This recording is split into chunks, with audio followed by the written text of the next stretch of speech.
J'en ai vu des trucs de cons sur Predator Badlands, mais là, on touche le fond. Donc ce monsieur nous dit, Predator Badlands illustre parfaitement comment la grande féminisation a détruit la culture. Alors du coup, je vais chercher la définition de grande féminisation et du coup, j'ai trouvé.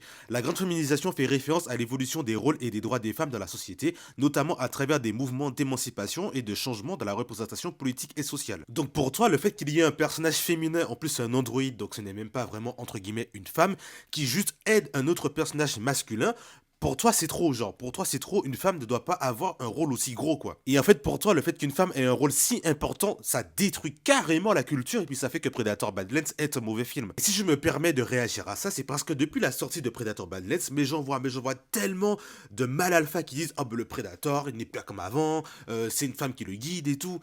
Mais wesh les gars, mais c'est pas possible. Alors déjà, sans parler de tout ça là, on est là sur une évolution d'une franchise. Moi, si on me ressortait tout le temps le Predator hyper badass, hyper fort et tout ça, ça m'aurait saoulé au bout d'un moment. Ce serait toujours la même chose. Donc là, je suis très content qu'ils aient fait un Predator qui est un peu nul et justement qui essaie, qui découvre. Et non, pour les Malaflas, c'est un peu trop. Faut que le mec soit badass, faut qu'il soit fort, faut qu'il ait du sang partout et surtout, il ne faut pas que la femme ait un rôle trop important. Et ensuite, il est écrit, le Predator est guidé par un personnage féminin dans un parcours émotionnel initiatique.